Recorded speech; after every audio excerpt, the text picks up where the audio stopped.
It is the 29th of August 1793. In the French colony of Saint-Domingue, modern-day Haiti, a proclamation has started to spread around the colony, one that comments on the progress of the revolt against French colonial rule almost exactly 2 years after it first began. In the proclamation, the author asserts, "I want liberty and equality to reign in Saint-Domingue. I am working to make that happen. Unite yourselves to us, brothers, and fight with us for the same cause." It is a clarion call to arms for those amongst the former slave population who have not yet committed to the Haitian Revolution. But its author will not be around to enjoy Haiti's full independence when it is acquired years later. The man will instead die an ocean away in France itself, a martyr to the cause he fought for. His name, Toussaint Louverture, leader of the Haitian Revolution.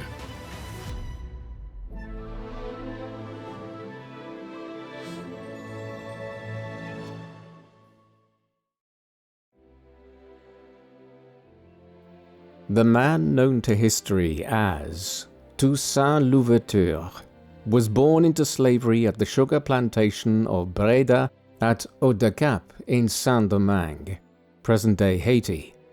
As slave children took their surname from the plantation, he was known as Toussaint Breda. A lack of birth records means that his date of birth is unknown. Estimates range from the late 1730s up to 1746. Most historians believe he was born in the early 1740s, and his name, Toussaint, which means All Saints, may indicate that he was born on All Saints' Day, the 1st of November, though his son Isaac claimed that Toussaint was born in May. Toussaint himself seemed to think he was born in 1743, though this was possibly just his own guess. Toussaint's father, Hippolyte, was born in Africa and brought to Saint-Domingue. According to Isaac Louverture's account, Hippolyte was the son of Gaou-Guinou, a king of the Alada people in Benin. Since historians have failed to identify a monarch of this name among the Alada, most scholars believe that Toussaint's father may have been a powerful aristocrat. Even at Breda, Hippolyte commanded respect among the slaves. He was separated from his wife and children after being enslaved, and remarried a slave woman at Breda named Paulina. Toussaint was their first child. They would have 4 more children. The French colony of Saint-Domingue, that Toussaint was born in, occupied the western third of the island of Hispaniola, named by Christopher Columbus in 1492. The indigenous Taino people, whose population collapsed due to war and disease within a generation or two of Spanish colonization, called the island Haiti, meaning land of mountains. During the 17th century, the French began settling on the western part of the island, which Spain formally ceded to France in 1697. At the end of the 9 Years' War in Europe. The French colony was known as Saint-Domingue after Santo Domingo, the main Spanish settlement on Hispaniola. French settlers established many plantations on the island, and the colony soon became the world's largest producer of sugar and coffee. While a new administrative capital was founded at Port-au-Prince on the western coast in 1750, the colony's main commercial centre was Cap Français on the northern coast, which by 1789 was a thriving cosmopolitan port boasting a population of 20,000 people. However, the extraordinary wealth of the colony was based on the exploitation of the island's 500,000 slaves, the majority of whom were transported from Africa. Most slaves were forced to toil in the fields in the searing heat and were denied any political and civil rights.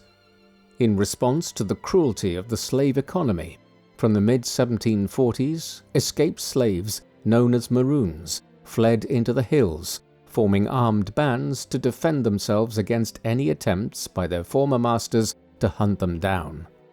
A charismatic spiritual leader named François Macandal led the movement in its early stages, and while he was captured and executed in 1758, he remained a legend and inspiration among slaves dreaming of liberation. In addition to the 500,000 black slaves and some 30,000 French colonists, the colony also hosted a similar number of mixed-race individuals known as mulattoes, who were free and allowed to own slaves of their own, but subject to various forms of legal discrimination that prevented them from enjoying equal status to the white population. Very little is known about Toussaint's youth, but he appears to have been a thin, sickly child who was nicknamed Fatra Bâton, or Little Stick. Despite this label, Toussaint grew up to be an athletic young man and became a strong swimmer and rider. He would have been brought up to speak Fon, the native language of his parents in Benin, and during his childhood he acquired Haitian Creole, a language which combined French with influences from various West African languages. Toussaint is likely to have learned Standard French from the Jesuit community which controlled the Catholic Church in Cap Français until 1763, when French colonial authorities removed them from the island amid a broader crackdown on the entire Jesuit movement in the Americas. After his parents' death in 1774, Toussaint received lessons in history, geography, and mathematics from his godfather Pierre Baptiste, a freed man who had been educated by the Jesuits. Pierre Baptiste lived to be over 100, and Toussaint remained in touch with him throughout his life. It is possible that, as a young man, Toussaint read Julius Caesar's commentaries on the Civil War and the Histoire des deux Indes, an encyclopedic history of international trade, first published in 1770 and compiled by the Enlightenment writer the Abbé Raynal from a variety of different sources, including Denis Diderot. Toussaint was possibly influenced by passages from the encyclopedia about the moral injustice of slavery, and believed that sooner or later a great man would emerge among the slave population to lead an uprising to liberate himself and his comrades from their oppression. Toussaint's advanced education was only possible because, unlike the majority of slaves on Saint-Domingue, he was not required to toil in the fields. He was a domestic servant who looked after the plantation owner's livestock and horses, a task that he was eminently suited to owing to his skilled horsemanship, which earned him the nickname Centaur of the Savannah. During the 1770s, Toussaint served as the coachman for Antoine-François Béon de Libertat, a Frenchman who managed the Breda estate between 1772 and 1789. In this capacity, Toussaint was trusted by Béon to travel around the colony as his representative. While Toussaint experienced less brutality as a slave than most of his peers, he still suffered from legal discrimination and was not immune from racial violence. On one occasion, Toussaint was walking home from Mass with his prayer book in hand when he was violently assaulted by a white man with a wooden stick, who told him that a black man should not read. Toussaint slipped away, but never forgot the incident, and during the slave rebellion years later, he encountered the same man and killed him without a second thought. Although Toussaint was designated a Creole since he was born in Haiti, one biographer, Sudhir Hazir Singh, argues that he maintained a close affinity with his African roots. He inherited knowledge of herbal medicine from his father and combined this with Caribbean and European medical knowledge. His abilities as a healer ensured that he was respected by his peers. He spoke the Fon language to fellow Aladas who lived in Breda, and after his parents' death, he sought help from an African-born woman named Pélagie, a close friend of his late mother, who helped him take care of his siblings and his children. Near the end of his life, Toussaint claimed to have had 16 children, of whom 11 had already predeceased him. In the early 1760s, he married a free black woman named Cécile, who gave him 3 children. Their eldest son, named Toussaint after his father, died in 1785. By this time, Cécile had already left him for another man, and in around 1782, Toussaint married a slave named Suzanne, who was the niece of his godfather Pierre Baptiste. Toussaint had 2 sons with his second wife and also adopted her son Placide from a previous marriage. During the 1770s and 1780s, Toussaint and his family enjoyed a comfortable existence, enabling them to share their surplus with plantation workers who were in need. Archival research from the 1970s showed that by at least 1776, Toussaint was no longer a slave and had been formally emancipated. Toussaint possibly owed his freedom to Bayon de Libertat, who made the request to the nephew of the plantation owner Count Louis Pantaleon de Noé, after crediting Toussaint with playing a major role in restoring order to Breda after a large number of slaves fled the plantation in 1773 in response to the brutality of an estate manager named Delribal, who appears to have temporarily displaced Bayon. In his twin capacity as a coachman trusted by Bayon and as a figure of authority and respect among his fellow slaves, Toussaint successfully brokered an agreement resulting in Delribal's dismissal, Bayon's reinstatement as manager, and the voluntary return of the escaped slaves. These circumstances led the grateful Bayon to petition successfully for his coachman's freedom, after which Toussaint worked as a salaried employee. Indeed, other records from 1776 show that Toussaint was not only a free man, but that he acquired a slave of his own named Jean-Baptiste. In 1779, Toussaint also took out a lease on a small coffee estate with 13 slaves from his son-in-law, though the enterprise was unsuccessful and he abandoned it within a couple of years. While these developments may cast some doubt on Toussaint's alleged later pedigree as a freedom fighter, his brief stint as a plantation manager allowed him to better understand the slave economy, and after the failure of his project, he appears to have freed several of the slaves. The failure of the enterprise coincided with the breakdown of his first marriage with Cécile, his return to Breda, and his marriage to Suzanne. Since his wife and children continued to be slaves at Breda, Toussaint chose to remain on the estate, but he used his influence with Bayon to ensure that his family members worked in the house rather than having to endure backbreaking labor in the fields. Toussaint also ensured that his adoptive mother, Pélagie, was exempted from all labor duties by 1785, 4 years before he formally bought her freedom. By 1789, Toussaint was in his mid-40s and had been a free man for almost 2 decades. He continued to live on the slave plantation with his family, retaining a strong sense of solidarity with his black brethren, and was understandably reticent about admitting that he had been formally emancipated by his white employer Bayon. His own freedom jarred with the fact that the vast majority of his peers were still enslaved, and while Toussaint was pragmatic enough to realize that a slave uprising was unlikely to succeed, he was prepared to assume Macandal's mantle when circumstances presented themselves. Such an opportunity came in the wake of the French Revolution of 1789, which split the white community on Saint-Domingue.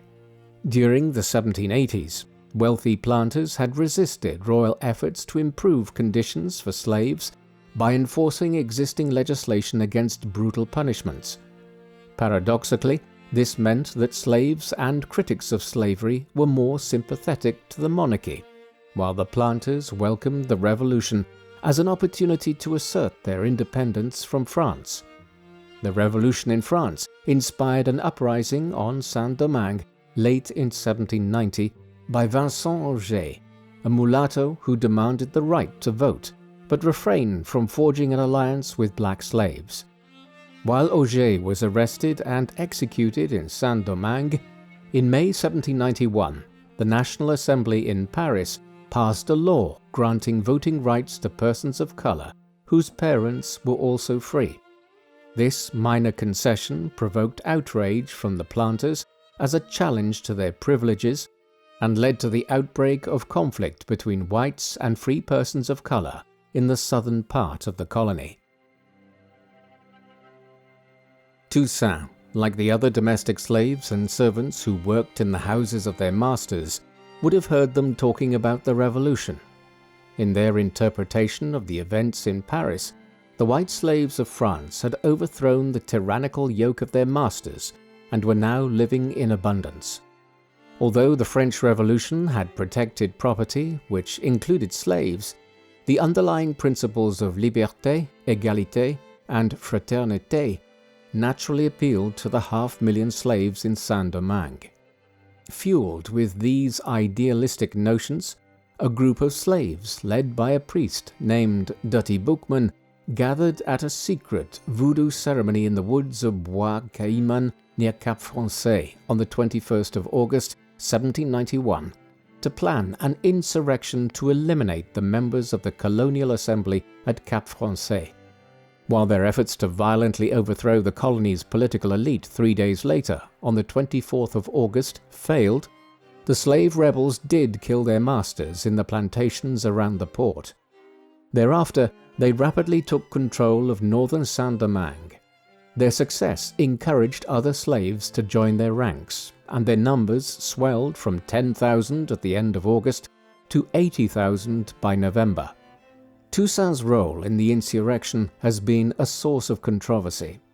By remaining at Breda and protecting the Bayon family, he seems to have taken a back seat during its early weeks.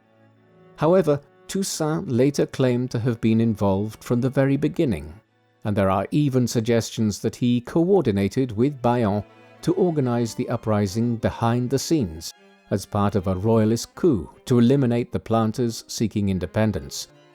While the slave rebels did initially take up arms in the name of King Louis XVI of France, whom they regarded as the protector of their rights, there is no archival evidence that the rebellion was a royalist conspiracy.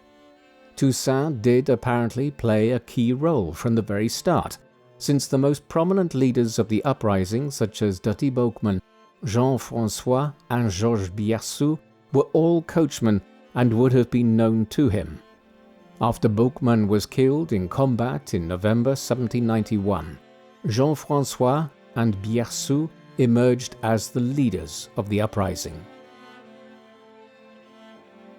Toussaint initially sought to remain in the shadows, giving him the freedom to mediate between the white masters and the black slaves, should the opportunity arise.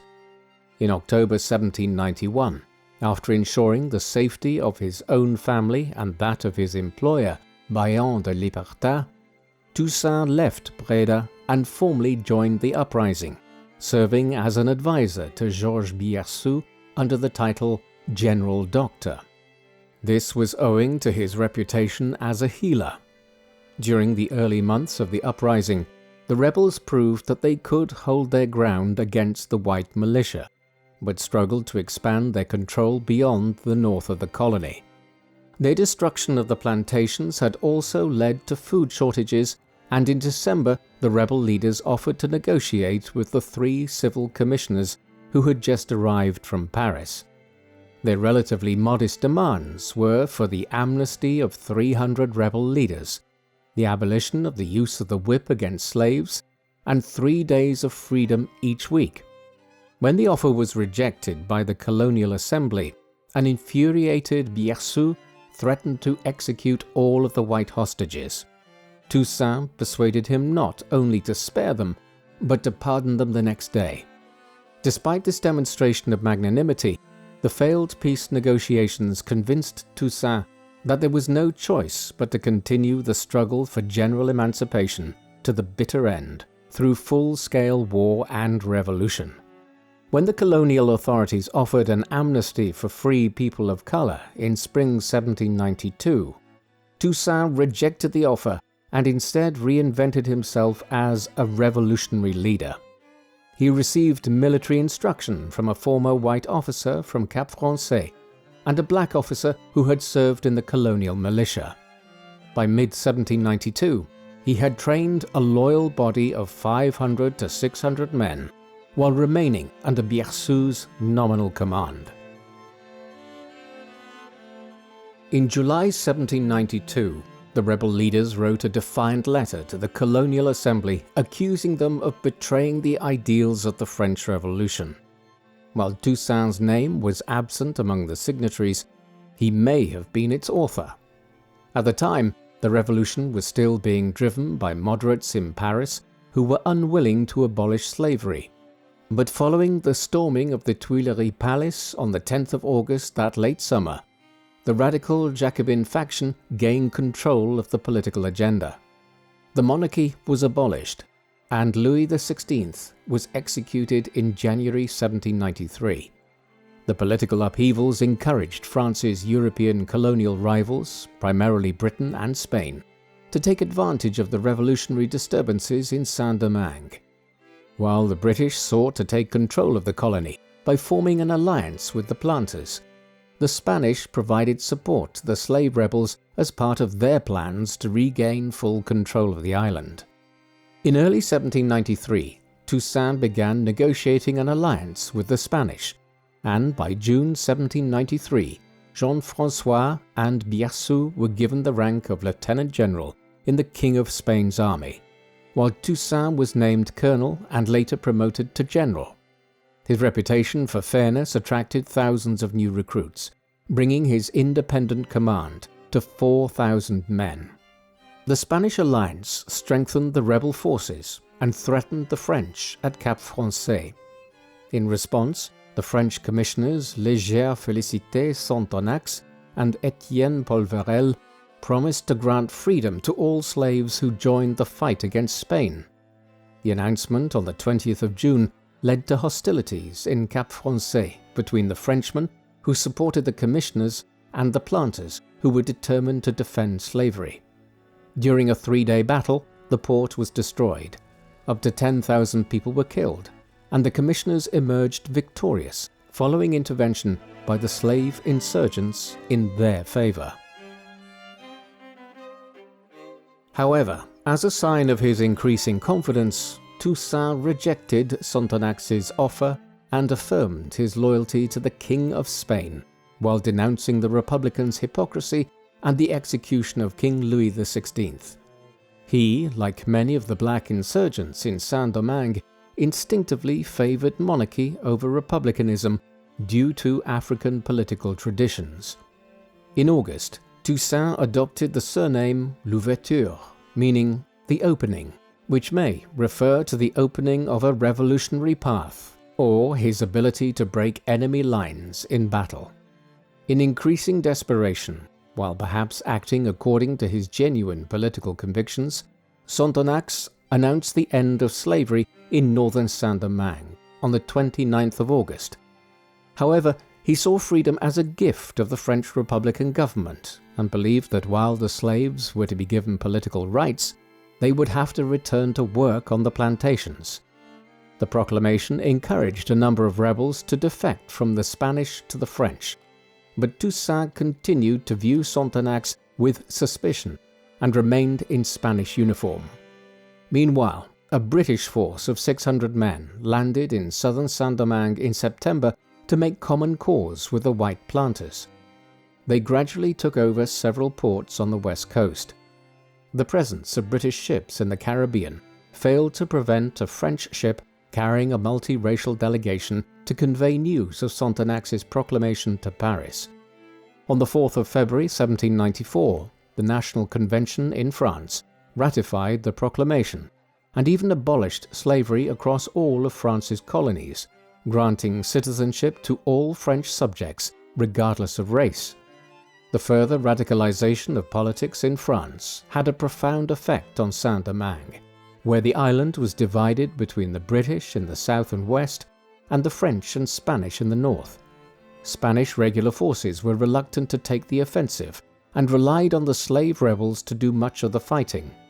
But the black forces were themselves crippled by bitter infighting as Biarritz raided Louverture's supplies in early 1794. By May 1794, Toussaint Louverture and his 4,000 men controlled a substantial part of northwestern Saint-Domingue, from his headquarters at Gonaïves.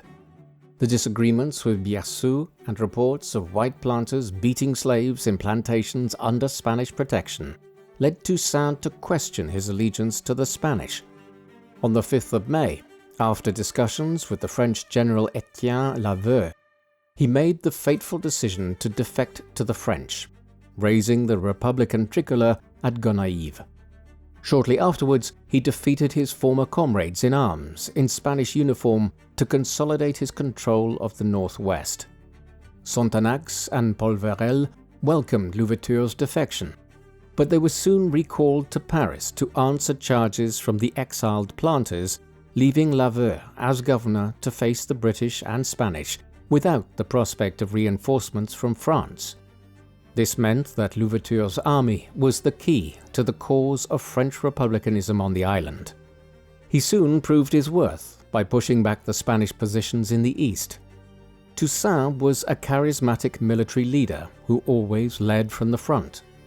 For instance, in July 1794, he spearheaded an attack against Jean-François's position at Dondon, reporting that the enemy commander escaped with, quote, only his shirt and his trousers. With talented officers under his command such as Henri Christophe, his adopted nephew Hyacinthe Moïse, and Jean-Jacques Dessalines, Louverture defeated Jean-François again in December 1794 to take control of the Grande Rivière to the east of Dondon. In another demonstration of his military prowess, he defeated a renowned white Creole army by leading his cavalry in a frontal assault to distract the enemy while his 2 infantry columns maneuvered around the flanks of the highway supported by murderous artillery fire. In October 1795, Louverture and Moïse combined to defeat a Spanish counteroffensive by Jean-François and Biarritz. Back in Europe, the Spanish had already signed the Treaty of Basel with France in July 1795, and the 2 black leaders soon went into exile. After the French and Spanish made peace, Louverture turned his attention to the British, laying siege to the British garrison at the port of Saint-Marc. The beleaguered British military presence on the island, which had been much reduced by an outbreak of yellow fever, received substantial reinforcements in early 1796. Now equipped with a large light cavalry force and having recruited some 7,000 black infantrymen, the British were poised to take over the island, and Louverture had to withdraw and adopt a scorched earth strategy.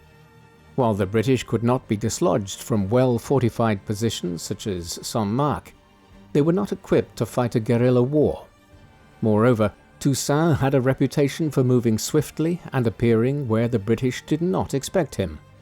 Furthermore, the crippling attrition from disease led many British soldiers on the ground to conclude that the war could not be won, and that they had no business on Hispaniola. Conversely, Louverture's victories against foreign enemies won the admiration of the French Republican authorities, and in March 1796 he marched into Cap Français to put down an insurrection by mulattoes who briefly captured Louverture and appointed General Jean-Louis Villatte as governor. On the 1st of April 1796, a grateful Louverture named Toussaint as deputy governor and labelled him the Black Spartacus, in reference to the Roman gladiatorial slave leader, a nickname which Louverture was proud to accept. Louverture admired Louverture's commitment to the cause of emancipation, and Louverture trusted him to issue proclamations on his behalf. However, the fall of the Jacobins in Paris in July 1794 strengthened pro-slavery opinion in France once again. In response, Louverture encouraged Louverture to stand for election to the Legislative Assembly. Both Louverture and Sonthonax were elected, and while the former left for France in October, the latter remained on the island. Louverture's departure left Louverture as the senior general in the French Republican Army on Hispaniola. His appointment as General-in-Chief was formalized several months later. He was determined to expel the British from Saint-Domingue and reunite the colony under French control.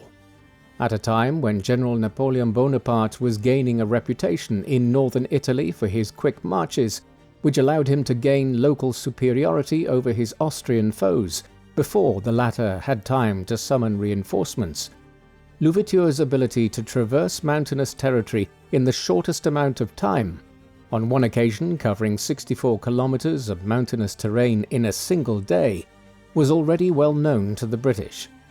In June 1797, Louverture took advantage of the absence of the main British army to capture several forts around Saint-Marc, effectively employing his artillery to breach their walls.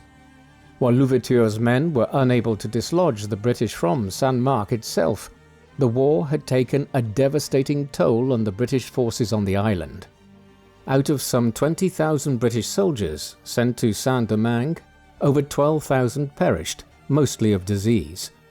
The remainder were holed up in a few forts dotted around the western coast. In early 1798, Thomas Maitland, who had recently taken command of the British forces on the island, decided to seek negotiations with Louverture. Under an agreement signed on the 30th of April 1798, Louverture secured the British evacuation of Saint-Marc and Port-au-Prince in return for a general amnesty for French counter-revolutionaries. Further agreements in August paved the way for the departure of the remainder of the British troops. Louverture's success in expelling the British through his military and diplomatic efforts were welcomed by the French, but his enhanced stature and prestige caused anxiety among the French authorities. Although Sonthonax had appointed Louverture as general and arranged for his son Isaac and stepson Placide to receive an education in mainland France, the two clashed on several issues, including the return of white planters who had left Saint-Domingue in the wake of the slave insurrection. The Republican Sonthonax regarded the planters as counter-revolutionaries who had been banned from returning to the island, while Louverture believed that their return could reinvigorate Saint-Domingue's economy, which had been devastated by war. When Louverture arranged for the return of his former employer, Bayon de Lipertin, in July 1797, Sonthonax reminded him that aiding the return of an émigré was illegal. Louverture responded by sending Sonthonax a letter signed by several of his senior generals, suggesting that the colony's interests would be better served if he were to return to France. When Sonthonax took the hint, the French Directory in Paris sent General Joseph de Hédouville to Saint-Domingue as a commissioner, with orders to curb Louverture's powers and develop a civil bureaucracy as a counterweight to Louverture's control of the military. The new commissioner's presence from May 1798 did not prevent Louverture from negotiating with Maitland behind his back to secure the departure of British forces from the colony. When Hédouville attempted to replace Moïse as commander of the 5th Regiment, it provoked an uprising among Louverture's men, which resulted in Dessalines marching on Cap Français with orders to arrest the commissioner.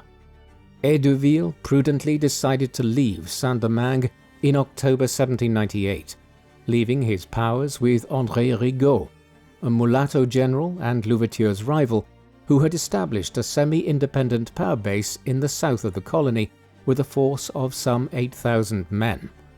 Since Louverture had twice this number under his command, he was confident that he could prevail and bring the whole colony under his control.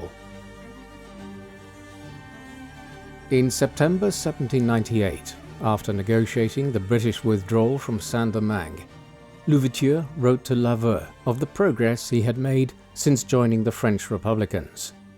He stated, "I found, my dear General and good friend, the colony dismembered, ruined, sacked, occupied by the rebels, the émigrés, the Spanish and the English.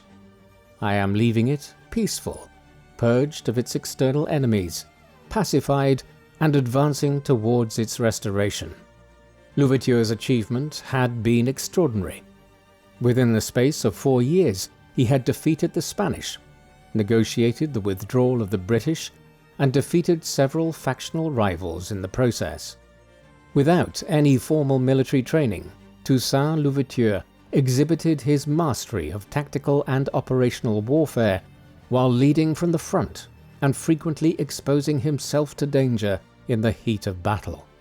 Louverture's concern for the men under his command and his opposition to brutal punishments ensured that he had a loyal army staffed by competent officers whom he could rely on to execute his orders efficiently.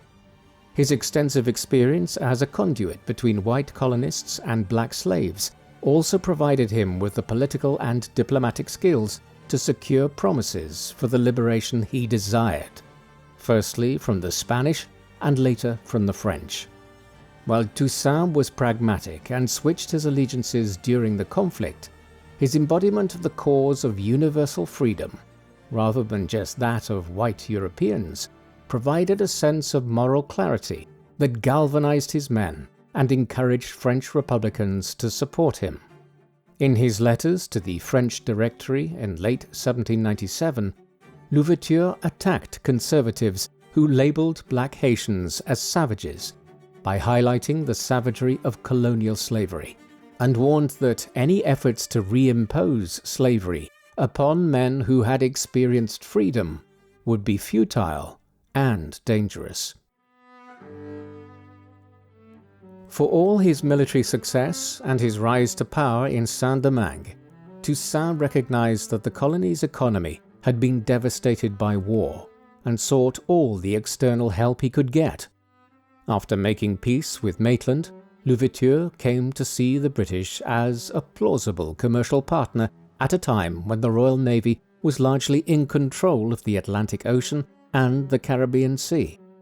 Although he continued to recognize nominal French sovereignty, and France was still at war with Britain, Louverture pursued an independent trade policy by negotiating a secret treaty to lift the British naval blockade on Saint-Domingue, in return for a commitment not to stir up trouble in the British colonies of the Caribbean.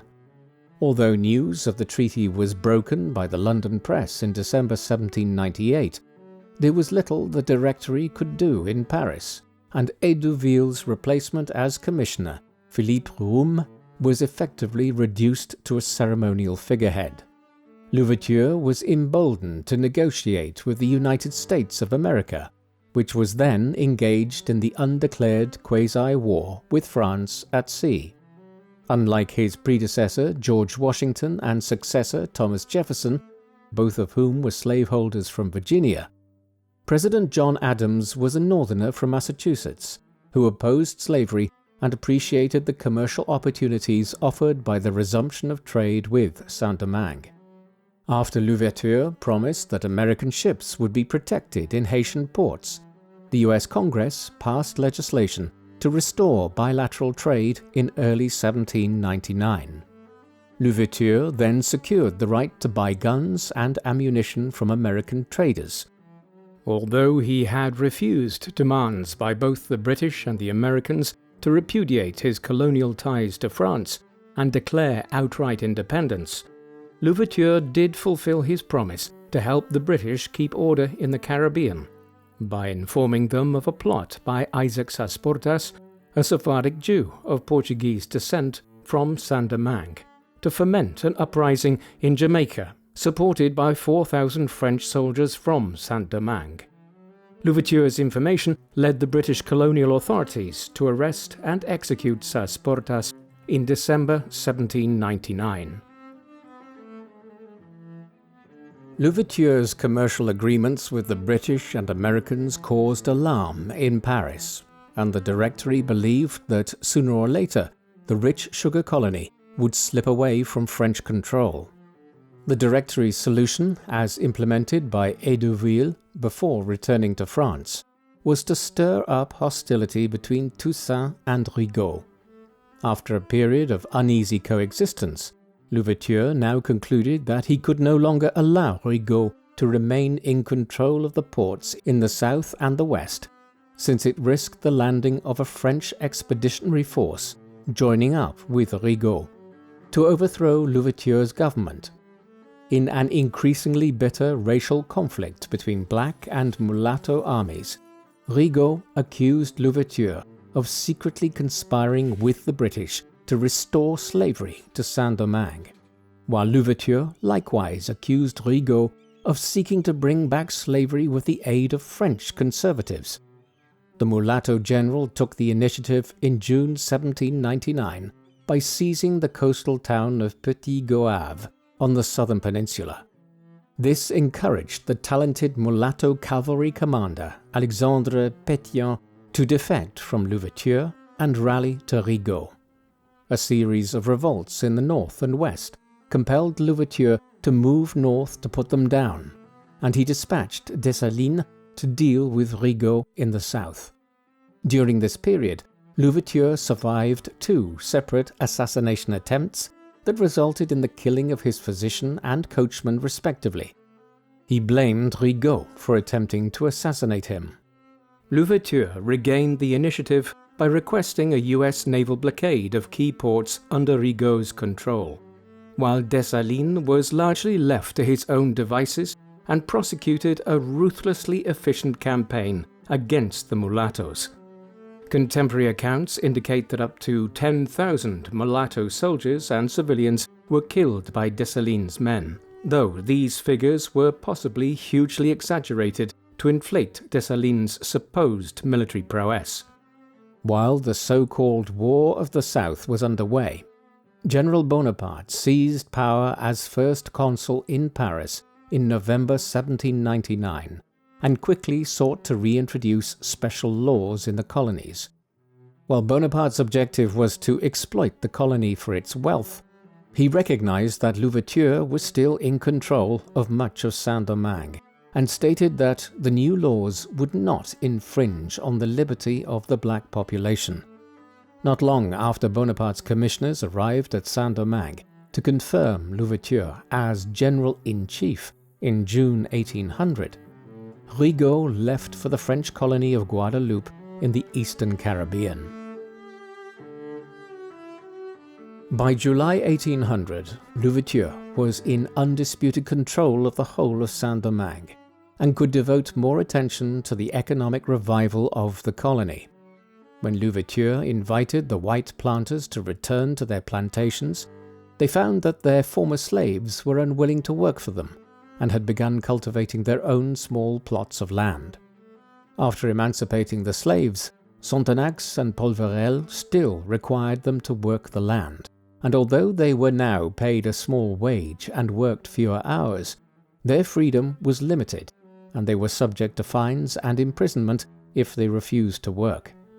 Louverture adopted a similar approach as governor of Saint-Domingue, investing in his own plantations, and he urged workers to respect private property and to work hard, rebuking those who refused to do so.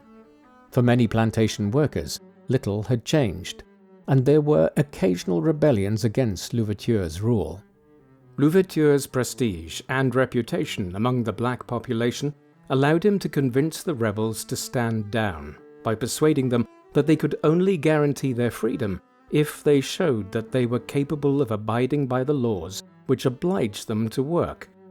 However, there was little he could offer when they complained of poor treatment by white managers. Toussaint's rule did bring genuine racial equality to the cities, where he re-established theatres with black and white actors sharing the same stage. But this was the experience of a small minority. The withdrawal of the British in 1798 and Rigaud's departure in 1800 reduced Toussaint's manpower requirements. Thousands of men who had taken up arms and risked life and limb for the cause of freedom under Louverture's command were now required to work on the plantations. While the army continued to be prepared for a foreign invasion, Toussaint also employed it to enforce his work directives, leading to increased resentment among the labourers and increased confidence among the returned émigrés. In 1801, Louverture introduced restrictions on black farmers' ability to buy small plots of land, crystallizing inequalities between a small number of wealthy landowners and the mass of landless workers. Toussaint's economic philosophy and his desire to revive the colony's productive potential undermined the political ideals he championed on his path to power and alienated his natural supporters. Meanwhile, in January 1801, Louverture further consolidated his position by ordering his adopted nephew Moïse to invade Santo Domingo. Although the Spanish colony had been formally ceded to France under the terms of the 1795 Treaty of Basel, it remained largely under Spanish administration. But Moïse's 10,000 men met little resistance and took over the entire colony within a month, leaving Toussaint in control of the whole island of Hispaniola. By doing so, Louverture had acted against instructions from Bonaparte and the French authorities on the island, who feared his increasing power. Louverture then moved to formalize his power by convening an assembly in early February 1801 to formulate a constitution for Saint-Domingue. The members of this body included white planters and free mulattoes, but no former slaves apart from Toussaint himself. When the constitution was promulgated in June 1801, Article 3 confirmed the abolition of slavery, but Article 14 codified the continuation of the new plantation economy. Article 6 banned the public observance of any faith other than Roman Catholicism, a step backwards from the religious freedom in France. The Haitian Constitution of 1801 also concentrated power in the hands of the governor, who had the power to propose legislation for consideration of the Central Assembly of Saint-Domingue. The members of this new legislative body would initially be appointed by the governor, subject to election every 2 years. The constitution explicitly stated that Louverture was to be the first governor and granted him the right to remain in office for life and to nominate a successor for a 5-year term in the event of his demise. Other measures prohibited political gatherings challenging the government and empowered Toussaint to use the army to disperse them. The constitution also made little reference to French sovereignty, except for an article which gave the governor the responsibility of corresponding with metropolitan France. When Louverture sent the constitution to France in July 1801, seeking Napoleon's endorsement, he claimed that, quote, "This constitution was received by all classes of citizens with transports of joy that will not fail to be reproduced when it is sent back bearing the sanction of government." This naively optimistic statement was indicative of Louverture's increasing detachment from the people, and in October 1801 he was shocked by a major uprising involving 6,000 farm labourers who claimed the support of General Moïse. Louverture dispatched the loyal Dessalines to crush the rebels before arresting Moïse and executing him without trial. Faced with these challenges to his authority, Louverture doubled down, labeling those who refused to work as evil men, thieves, and assassins, and decreeing that any individuals making seditious statements against the government would be brought before a military court to answer charges, with draconian punishments including death, 6 months of hard labor, and deportation for those found guilty. The former rebel leader was now an authoritarian ruler.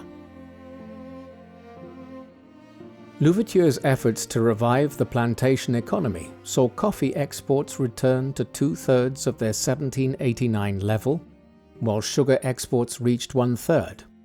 The improvement in the island's economic fortunes came at a significant political cost to Toussaint and sowed the seeds for his downfall. Historians note the parallels between Toussaint's fate and that of Maximilien Robespierre, the French Jacobin leader who owed his rise to power in 1793 to the impoverished masses, only to have them turn on him in 1794, after he initiated the Terror of the Guillotine in France, leading to an estimated 16,000 deaths. While Toussaint was within his rights to use armed force to put down the revolts against him, his execution of Moïse shocked his supporters and left him politically isolated. In addition to the domestic disturbances, Louverture had also angered Bonaparte back in France with his constitution and his invasion of Santo Domingo. Bonaparte, who had previously been ambivalent towards Louverture, could not tolerate the challenge to his power and authority by a former slave, and vowed to restore direct rule on Saint-Domingue. While Bonaparte's ability to intervene in Saint-Domingue had been limited due to the ongoing war against Britain, a preliminary peace agreement was made with the British in September 1801, later confirmed by the Treaty of Amiens in March 1802. This gave Napoleon a free hand to launch an expedition to Saint-Domingue, now that the Royal Navy was no longer impeding the French passage across the Atlantic Ocean. Many years later, while in exile in St. Helena, Napoleon attributed his ill-fated decision to invade Saint-Domingue to the colonial lobby and his wife, Josephine, a Creole from the French Caribbean colony of Martinique who had other interests in the Caribbean. However, in 1798, Josephine had requested and secured Toussaint's assistance in reviving production on her estates in Saint-Domingue. As a measure of her gratitude, she invited Toussaint's sons Isaac and Placide to dinner on several occasions. Bonaparte's decision to turn on Toussaint instead appears to have been motivated by a desire to restore the pre-revolutionary system of production, with Saint-Domingue as the linchpin of a restored North American empire incorporating the Louisiana Territory west of the Mississippi, which had been ceded by Spain back to France in 1800. Bonaparte assembled a large expeditionary force of 20,000 men, many of whom had been suppressing royalist uprisings in France. The expedition was commanded by General Charles-Victor Emmanuel Leclerc, who was married to Napoleon's sister Pauline. The mulatto generals Rigaud and Pétion sailed with the expedition, as did Louverture's sons Isaac and Placide, who had been studying in France for several years. They carried a letter from Bonaparte to their father, assuring him of his peaceful intentions, both as a means to conceal Bonaparte's true objectives to reinstate the pre-revolutionary plantation economy, and also to secure Toussaint's submission to Leclerc through peaceful means. Meanwhile, Leclerc also carried letters from Bonaparte promising the black cultivators that he was there to protect their freedom from Louverture's tyranny. After leaving the port of Brest in December 1801, Leclerc's expedition appeared off the coast of Saint-Domingue in late January 1802. Louverture had expected Bonaparte to take action and had acquired 30,000 muskets from the United States to defend the island. But he was shocked to learn of the size of Leclerc's expeditionary force, remarking, "We are going to die. The whole of France has come to Saint-Domingue. She comes to avenge herself and force the black people back into slavery." He hurried to Cap Français to support the garrison commander Henri Christophe and ordered him to resist Leclerc's landing on the 2nd of February. After holding Leclerc off for 2 days, Christophe evacuated the port city and razed it to the ground. While Louverture's rallying cry to the black labourers, whom he had recently alienated, fell on deaf ears, he remained defiant and adopted a scorched earth strategy aiming to exhaust the supplies of the French. Dessalines led a column of loyal troops to strike at weak and isolated French units. Nevertheless, around half of Louverture's 18,000 men had deserted to Leclerc, accepting French assurances not to reintroduce slavery. Recognizing his strategic weakness, Toussaint was prepared to negotiate with Leclerc, who was also seeking a diplomatic solution after being shocked by the ferocity of the Haitian resistance. Leclerc therefore dispatched Isaac and Placide and their tutor Coisnin to Toussaint, where they presented him with a letter from Napoleon assuring him of his peaceful intentions and urging him to work alongside Leclerc to govern the colony. Louverture understood that his safety could not be guaranteed if he submitted to an invading army whose officers included his rivals Rigaud and Pétion, and refused the offer, though he gave his sons a free choice of allegiance. Isaac sided with Leclerc, but was persuaded by his mother to remain at home, while Placide declared for his father and was given command of a guards battalion. After receiving reinforcements on the 17th of February, Leclerc expanded his offensive and attempted to trap Louverture in a pincer movement. A week later, Louverture ambushed a French column commanded by General Rochambeau, whose father had been an essential ally to George Washington at Yorktown more than 2 decades earlier. The Battle of Ravine-à-Couleuvre ensued, with Louverture leading from the front to attack the French. While Rochambeau managed to fend off the attack, and estimates of manpower and casualties on each side differ considerably, the casualties inflicted on the French galvanized Louverture to continue the fight. A more significant engagement took place in March at the fort of Crête-à-Pierrot on the Artibonite River near Saint-Marc, where Dessalines' garrison of 1,200 men held off a much larger number of French besiegers for 3 weeks. Although Dessalines abandoned the fort on the 24th of March, he had killed over 2,000 Frenchmen. Louverture gained in confidence following Dessalines' tenacious resistance and encouraged black uprisings behind enemy lines. Dessalines' heroics at Crête-à-Pierrot failed to prevent the defection of several key subordinates, and in early May Henri Christophe surrendered and joined Leclerc. From late April, Louverture had been considering the prospect of his own surrender, and agreed to do so in return for a guarantee of freedom and for the men of his army to be integrated into the French command and to retain their ranks. Louverture made peace with Leclerc at Cap Français on the 7th of May 1802, securing most of his negotiating objectives, including an amnesty for himself and his leading generals. After learning of Louverture's negotiations with Leclerc, Dessalines also submitted to Leclerc, though criticized Louverture for giving up the fight. Louverture refused to help Leclerc restore order and retired to his estate at Ennery. The French commander continued to see him as a threat and instructed General Jean-Baptiste Brunet to send Louverture a letter inviting him to consultations at his headquarters. Despite warnings from supporters that he risked arrest, Louverture agreed to meet Brunet with a small bodyguard on the 7th of June. After the two men exchanged pleasantries, a body of grenadiers stormed into the room and arrested Louverture. Toussaint had unwittingly walked into the trap, driven by a sense of his own infallibility, though other historians argue that Louverture willingly sacrificed himself, recognizing his decisions had compromised his cause and anticipating that one of his protégés would assume the leadership of the revolution in his stead. After arranging for the arrest of Louverture's family and close associates, Brunet placed them onto a ship to take them to France.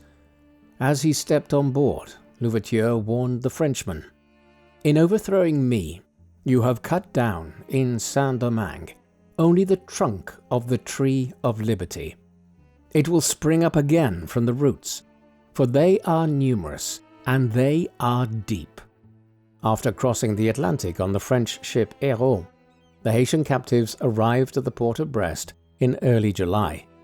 In a mirror of the slave ships that sailed across the Atlantic in the opposite direction, Toussaint was separated from his family and would never see them again. He was imprisoned for a month before being transferred to the Fort de Joux in the Jura Mountains in eastern France, a location as far from the sea as possible to prevent him from escaping and boarding a ship back home. Upon his arrival, Louverture was placed in a damp cell and deprived of his personal possessions, though he managed to write a short memoir justifying his conduct in Saint-Domingue, particularly after Leclerc's landing in February 1802. Louverture also expressed his anxieties about the fate of his family and ended the document with a plea for Napoleon to show him mercy. This initial plea, and 2 other letters addressed to Bonaparte in the same vein, went unanswered by the first consul. Instead, Toussaint's health declined in prison. His captor refused to send for medical assistance, and he died there on the 7th of April, 1803.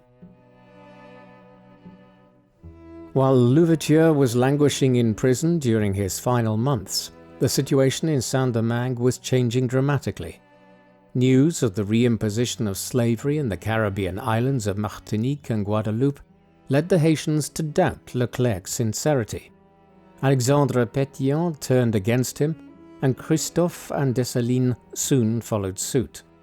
As Louverture had anticipated, the French expeditionary force was being crippled by yellow fever, like the British before them, and Leclerc himself succumbed from the disease in November 1802. His successor, General Rochambeau, unleashed brutal reprisals against the population, which only encouraged further defiance. After the shocking news of Louverture's death reached Saint-Domingue, Dessalines emerged as the new leader of the Haitian Revolution. Unlike Louverture, who was unwilling to cut ties with France, Dessalines was prepared not only to seek independence from France, but to eliminate the white population entirely. He sought an alliance with the mulattoes against the French and symbolically removed the white band from the French tricolour to create a red and blue flag. The renewal of hostilities between France and Britain in May 1803 led to a fresh British blockade of Saint-Domingue that once again prevented the French from reaching the colony. In response, Napoleon gave up on his North American and Caribbean ambitions. He sold the Louisiana Territory to the United States in April 1803 and largely accepted that Haiti would fall out of French control. By the end of October, Dessalines controlled most of Saint-Domingue, and on the 18th of November he defeated Rochambeau at the Battle of Vertières near Cap Français, leading to the French evacuation of the island. On New Year's Day, 1804, Dessalines formally declared independence from France and adopted the name Haiti for the new state, the first post-colonial, black-dominated country in the Americas. However, the disorder in Haiti continued for decades. Infamously, Dessalines ordered the mass slaughter of up to 7,000 predominantly white French colonists, a genocidal act which many consider to be even more egregious than the slave trade itself. Although Louverture is criticized by some for tolerating the population of the white French colonists during his rule, it is almost certain that he would not have permitted such a massacre of men, women, and children to occur during his leadership. After being crowned Emperor Jacques I in October 1804 at Cap Haitien, renamed from Cap Français, Dessalines followed in Louverture's footsteps in reintroducing the plantation economy and was assassinated in a coup orchestrated by Christophe and Pétion, who partitioned the country between North and South. Haiti was not reunified until Christophe's death in 1820. Celebrated as the only successful slave revolution in history, the Haitian Revolution has inspired colonized peoples to rebel against their colonizers over the last 2 centuries.